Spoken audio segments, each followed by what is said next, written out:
sunrise and sunset, promise and fulfillment, birth and death.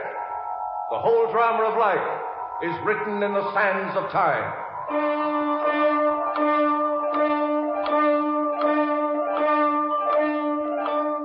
The American Broadcasting Company presents another in a series of dramatic programs, The Clock.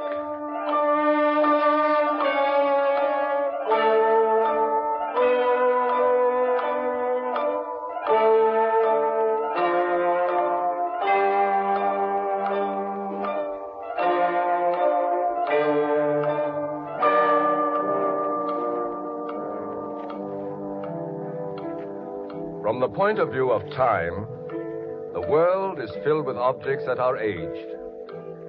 The giant redwood trees in California, for example, were full grown when Marco Polo found his way to China. There are pyramids in Mexico that were already relics when King Tut was a schoolboy. And the deep canyons and breathtaking crevices which hold the tourists spellbound in Yellowstone Park count their birthdays in the millions.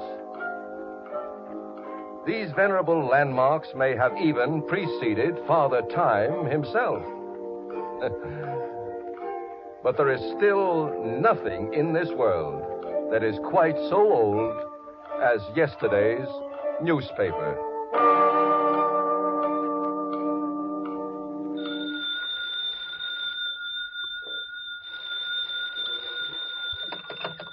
Hello? Eddie? Yeah. This is McLean. Who? McLean, you lunkhead. You're city editor. Oh, sure. Good morning. Morning. It's almost noon. You must have been kicking the gong around last night. I went to a little party. Nothing terrific. Hey, wait a minute. This is Thursday, McLean. So what? Thursday's my day off. From now on, it's Friday. I've got an assignment for you. Oh, can't you get Herman? I'm dead tired. Herman's in Chicago. Besides, this is just your dish. I've arranged for an exclusive interview with Francine Moulton. Moulton? The dame who just got an acquittal on the murder charge? That's the one. We're paying her $500 for an exclusive story. You're to go over to her home on Sutton Place at 1 o'clock. But the case is finished. She's been tried and freed. I don't get it. She's still good for a little circulation.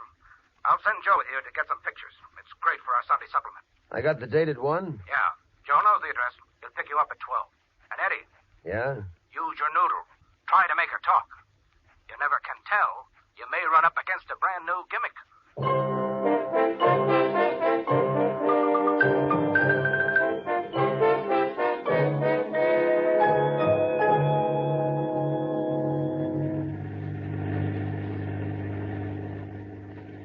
I hope this Moulton gal will pose, Eddie. Some of these dames get touchy when you flash a camera. For $500, she'll pose. Turn left over here. Did you cover the trial? No, I was on vacation. It was quite a shindig. When she got up on the stand and told her story, half the jury pulled out handkerchiefs. They were only out 4 hours. Her husband fell out of a window, didn't he? Yeah, from his office. 20 floors above the ground. She was with him when it happened. She claimed she was asking for a divorce, and he tried to scare her by telling her he'd jump. He got too frisky, and he lost his footing. What kind of woman is she, Joe? Wait till you see. Good looking? A dreamboat. Big blue eyes, ash blonde hair, a face like an angel. No wonder the jury fell. You talk like she vamped her way out of it. I'm not saying. The evidence wasn't strong enough, so she was acquitted. But I can think, can't I? Still want to be a big detective, huh? Joey Lester, the private eye. There's the house, Hawkshaw. Pull up at the curb.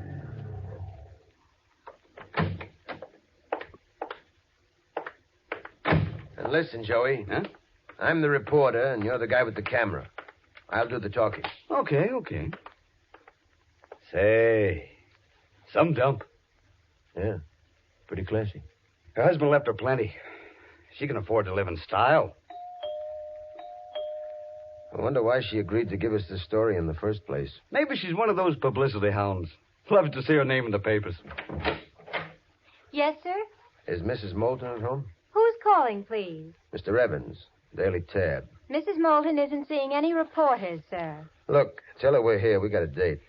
Just stay where you are for a moment, please. Nice chassis. Keep your mind on your camera. Just look at this place, Eddie. Now I know how the other half lives. Yeah. Lady has taste. Yeah. Only don't let her catch you near any open windows. Why don't you talk louder, you dope? The paper's just dying to defend a slander suit. Oh, stop riding. Mrs. Moulton will see you. Please step in the library. Thanks. In here, sir. She'll be with you in just a moment. Okie doke. Uh-huh. Now, let's see. If I get a shot from this side of the room, we can get that painting in up there. Hey. Is that a picture of Mrs. Moulton? Yeah. Only she's even better looking. Try and get her to sit on that couch, Eddie. The background's perfect. You're right, Joe. She is beautiful. Ah, they're all alike. Sutton Place or Hoboken. A dame's a dame. Good afternoon. Good afternoon. Mrs. Moulton? Yes. I'm Eddie Evans, reporter for the Tab. This is Joey Lester, one of our photographers. How do you do? Please make yourself comfortable. Thanks. Would you like something to drink? Oh, sure, I'd love Don't bother, Mrs. Moulton. We'd prefer getting right down to the interview. Whatever you wish. I suppose you wonder why I consented to give you this interview, Mr. Evans. Well, it's easy to see you don't need the money. Whatever the fee is, I'm donating it to charity. Then why did you give us the green light? I've gone through a great deal since my husband died. The trial was very difficult. It frightened me. I don't blame you. But you got an acquittal. Yes, from the jury. But what about the public? Public? During the trial, the newspapers were very unfair to me. They pictured me in a sordid way. They seemed to believe I was playing some kind of a part. You mean they thought you were guilty? Yes. Well, from what I understand, my own paper was one of the worst offenders. That's why I've given you the exclusive interview. Perhaps, Mr. Evans, it will present my case in a little better light to the public and help clear my reputation completely. Mrs. Moulton, how about a picture first before we begin? Picture? You don't mind, do you? Just sit where you are. That's it. Now, cross your legs and let's have a little cheesecake, huh? Well, Just lift your dress a little. Can it? Huh? Put that camera away and take off your hat. You're talking to a lady. So what's the matter with you? Just ignore this guy, Mrs. Moulton. No one ever taught him any manners. What? I promise you will only print what you tell us. Of course, if you want your attorneys to look the story over... That won't be necessary. I think when you hear what I have to say, Mr. Evans, you'll only print the truth.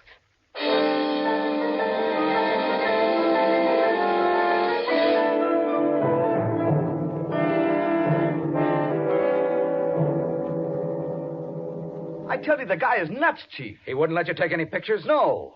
And boy, what a shot we could have had. That gal got a shape that's out of this world. Did you read the story Eddie brought back? Yes.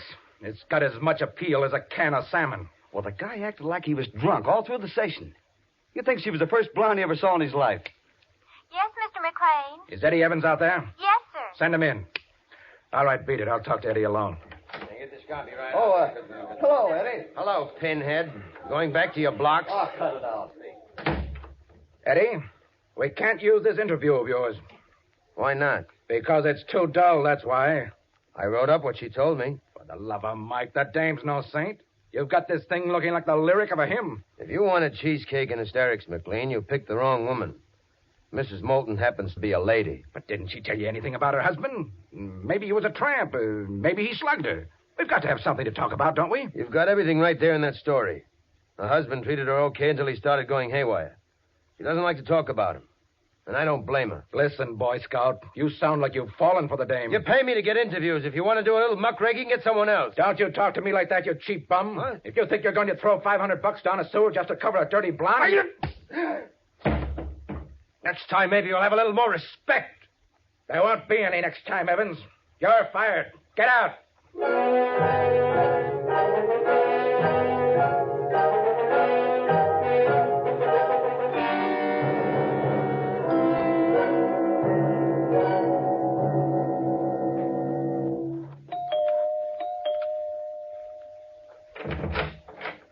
Good evening. Oh, good evening, Mr. Evans. Is Mrs. Moulton at home? Yes, please come in. Thanks. What's that, Sally? Mr. Evans. Oh, hello. It's so nice to see you again, Mr. I Evans. just stopped by for a minute to... Maybe I'd better talk to you alone. Oh, you may go, Sally. Yes, ma'am. I wanted to warn you not to give out any more interviews. What do you mean? The one you gave me didn't satisfy Mr. Big at the office. He wants more dirt.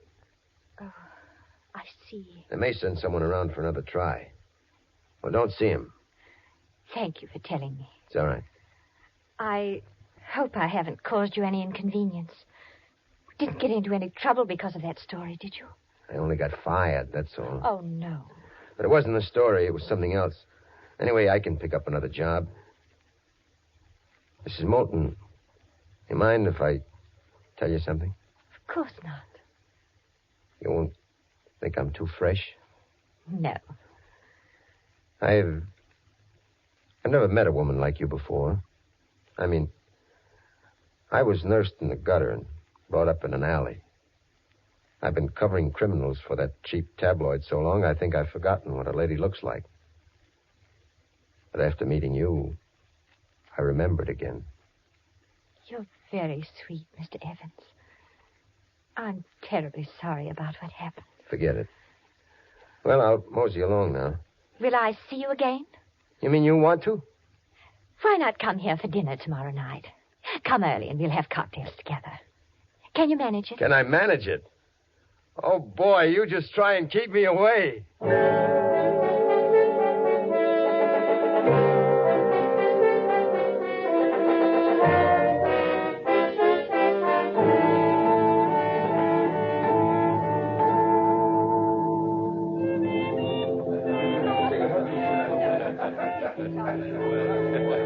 Give me a quick one, Pete. I got a dinner date in 20 minutes. Okay. Hello, Eddie. Well, look who's here, the flashbulb kid himself. Been peeking through any keyholes lately, Joe? I'm sorry I got fired, Eddie. No kidding. Don't feel so sorry and have yourself a drink. You mean you're not sore? I feel too good to stay sore at anyone. Oh, there was a letter brought to the office today for you. Huh? That's why I came over here. You didn't leave a forwarding address. Probably a bill. Throw it in the ash can. It's not a bill, Eddie. Looks like a woman's handwriting to me. Here. See. Oh, return address. You know, I'd have never said anything to the old man if I thought he'd... Hey, what's the matter, Eddie? That a lot of bad news? I don't know. Who's it from? Wasn't signed. Must be some kind of a crank. It doesn't make any sense. What does it say, Eddie? It just says, even a lady can wash her hands in blood.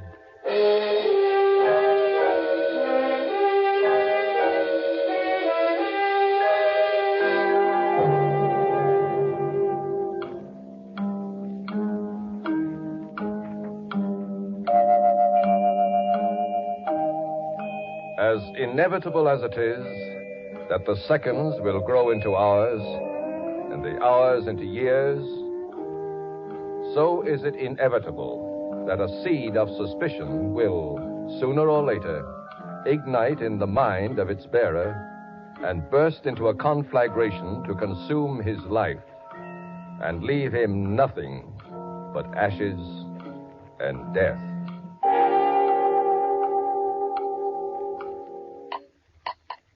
Another cocktail, Mr. Evans? No, thanks. I've had enough. And call me Eddie, will you? Oh. I don't have enough dignity to add the mister. You seem disturbed tonight. I was just thinking of something. Do you have any enemies? Enemies? Maybe a woman who doesn't like you too much? Not that I know of. Why? Oh, it isn't too important. I ought to have more sense than to pay any attention to cranks. Let's change the subject. Has someone been talking about me, Eddie? Not to my face. I wouldn't stand for that, Francine. It's okay if I say Francine? It's okay. I guess you think I'm kind of rough around the edges. Well, I am. I feel like a bull in a china shop when I'm talking to you. Why? Because we're so different, I guess. How are we different, Eddie? Well, you're the kind of woman who comes wrapped up in a fancy box with pretty ribbons. I feel more at home in a crate. But qualities in yourself that you apologize for may be the very ones that make you so attractive. You think I'm attractive? You are to me. I admire your character, Eddie. You're not soft or crude like so many men I've known. Oh, they cover their crudeness with a certain polish, but the veneer is usually very thin. What kind of a guy was your husband? His picture is there on the piano. Hmm? Good looking, wasn't he? He was very handsome. He was brought up in the best tradition. He was always what most people refer to as a gentleman. Were you in love with him? I'm Eddie, sorry. Make believe I didn't say that. I had no right to ask. I was happy with my husband up to a certain point. And then? And then I found out there were other women. I asked for the divorce, and you know the rest. Something tells me he was a bigger heel than you let on at the trial. He was just weak, Eddie, and a little unbalanced. That window episode was proof of that. There was more proof, but that wasn't brought out at the trial. Sometimes when he became really angry, he'd use his hands. You mean he slugged you? He couldn't help himself. That's the way he was. I know he's dead, but it still makes me fighting mad to even think that any guy would touch you that way. Eddie, Yeah? do you mind if I ask one question now? Go ahead. Are you falling in love with me? Is it as obvious as all that? It is to me. No. I'm not falling in love with you, Fran. I already fell.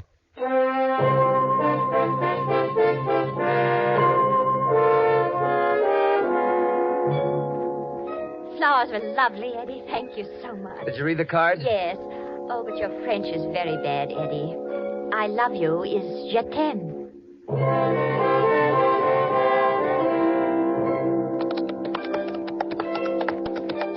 Are you all right, Eddie? I guess so. This is the first time in my life I ever rode a horse. Keep up with me now. I don't want you to lose me. The horse wasn't born yet who could make me do that.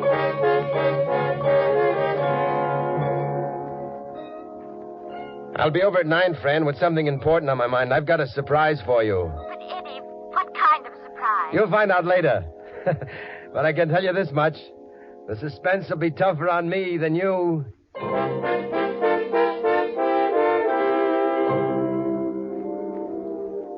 I'll be down to get you in a taxi, honey. Better be ready by 8:30. Come in, it's open. Hello, Eddie. What do you want, McLean? Oh, just came over to chew the fat. Well, chew it somewhere else. I'm busy. You getting all dialed up for a party? Yeah, and you're not invited. How is Mrs. Moulton? None of your business. You're a smart cookie, Eddie. I've got to hand it to you. What are you talking about? Who are you working for now? Next week I start with the Chronicle. You wouldn't know anything about that. Happens to be a decent paper. Cut the comedy. I've come over here to make a deal. What kind of a deal? You get your job back with a bonus and a raise if we get the story. Hey, what goes with you? You stewed? Don't be coy. After all, you owe us some loyalty after 11 years. And I'm willing to forget about that sock on the nose. Business is business. Go out and get yourself some black coffee. You sound like you need it. The scoop will raise an interesting problem with the courts. You can't try a dame for murder after she's been acquitted once. But let them worry about it. We'll take the circulation.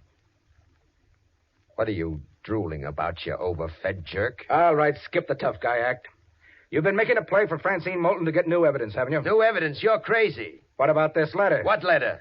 It was sent to the office and opened by mistake. It's addressed to you. Opened by mistake? Why, you snooping overgrown? Want me to tell you what it says? Huh? It says her husband didn't fall. He was pushed. And you don't have to be a gypsy to figure out it refers to Mrs. Moulton. Let me see that letter. How much do you know, Eddie?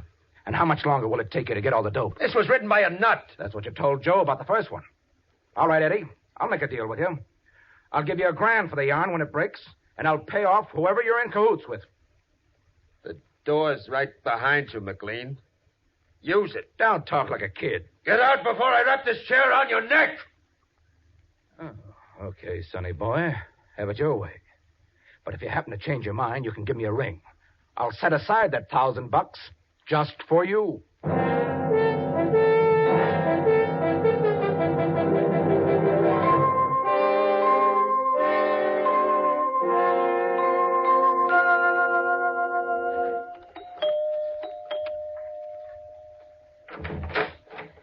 Eddie, darling, how are you? I'm okay. Here, let me take your coat. Oh, thanks. It's Sally's night off, so I'll have to do the chores for the evening. Hey, you look terrific in that dress. I thought you'd like it. It's rather daring for me. I don't usually like my evening gowns cut quite so low. But if it pleases you, Eddie, that's all that matters. Now, what's the surprise you have for me? Oh, talk about that later. Oh, don't tease me, darling. Please, what is it? I bought this ring today. Eddie. I figured that maybe you liked me well enough to take a chance on getting married. You love me that much. Yeah.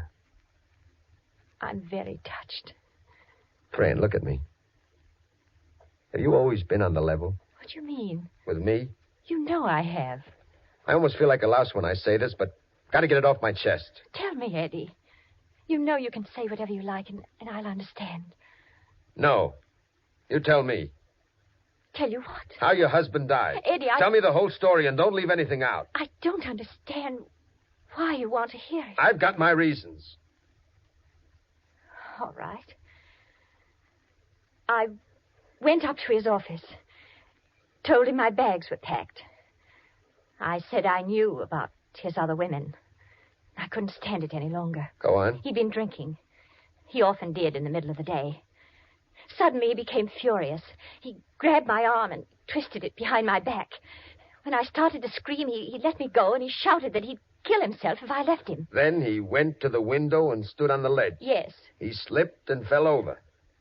You know how it happened then. I read the account in the papers. I went through every rag in town reading about the trial. I've checked and I've rechecked. Why, Eddie? Did you think I murdered him? Look at these notes. If you could find out who wrote them. I know who wrote them. You do? It was Sally, my maid. I know her handwriting. She's been trying to blackmail me. Oh, is that the truth? She said she had evidence against me, and I called her bluff. When I told you that she was off tonight, I wanted to avoid unpleasantness for you. I made her leave my house this afternoon. Why didn't you call the cops? Oh, Eddie, I've had enough trouble and too much publicity already. The only thing that matters now is whether you believe in me or not. Oh, I ought to get my head punched. It'd serve me right if you were through with me. I'm glad we've had this out, darling. And as far as leaving you is concerned, was I mistaken? Or did I imagine you were proposing to me? Oh, I'm crazy about your friend. Then why wait, darling? You want to get a license tomorrow? Tomorrow? How about tonight? But where? Let's elope, Eddie. We'll use my car. We'll drive out to one of those little places out of town where we can find a justice of the peace who'll marry us immediately. Oh, baby, get your hat. We're on our way.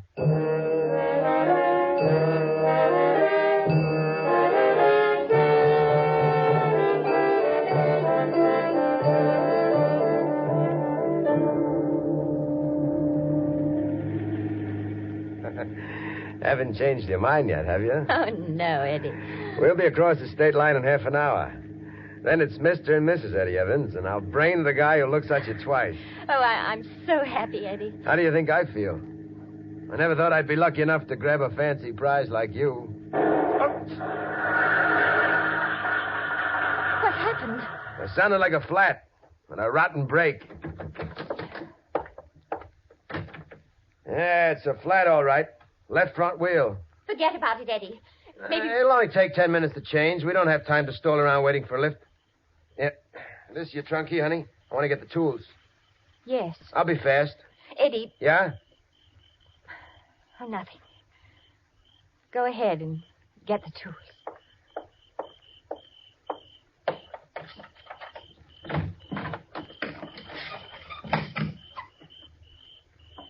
Well, Eddie. Holy smoke. It's Sally. Don't bother to touch her. She's dead.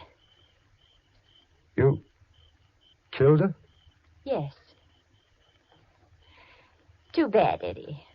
I thought that when we got her into the woods somewhere, I could get rid of her without your knowing it. Yeah. Too bad. Start fixing that tire. I know how to use this gun. It worked very well for me on Sally. What's the payoff? I'm afraid, Eddie. I'll have to kill you, too.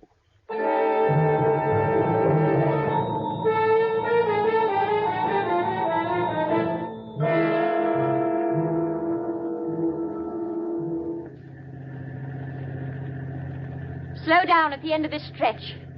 Take the left turn. So you killed him, too? He wanted to leave me and take his money with him. I like money, Eddie. In fact, I can't do without it. And he was the one who wanted the divorce. Naturally. You cheated him, didn't you? The way you cheated me. Oh, Eddie, let's not be melodramatic about it. Lady Moulton. The gal I couldn't touch. Pure as the driven snow. The kind they drive into the sewer. Slow down. Take this turn. Sucker Evans. The poor man's chump. The boy who believes in Santa Claus. I said slow down, Eddie. Sure, I'll slow down. Watch.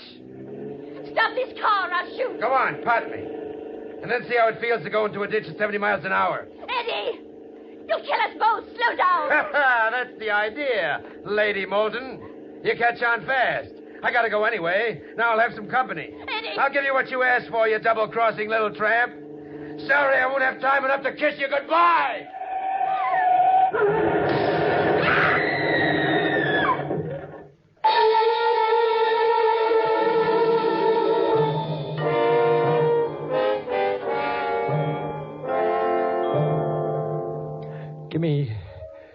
Give me the city desk, honey.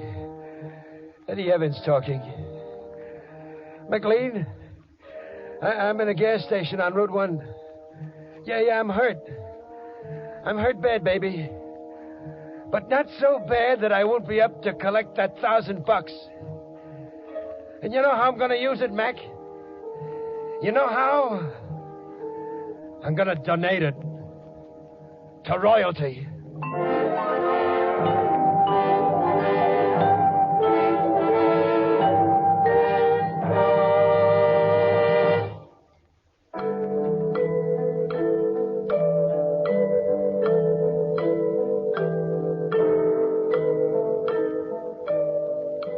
There's a burial place on the outskirts of the city that has just acquired a distinguished client. If you go past there sometime at twilight, you'll notice a handsome monument inscribed with the name of Lady Moulton. Nobility? Not exactly. It's just Eddie Evans's way of spending $1,000.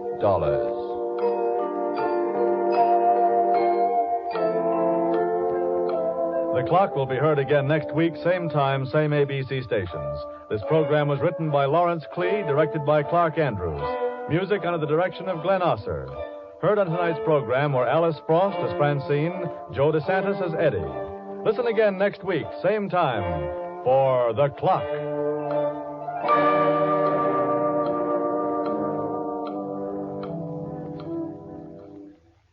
Now, here is a special program note. Once again, Willie Piper takes his father-in-law's advice, and once again it results in laughable confusion. Don't miss tonight's story on The Willie Piper Show. This is ABC, the American Broadcasting Company.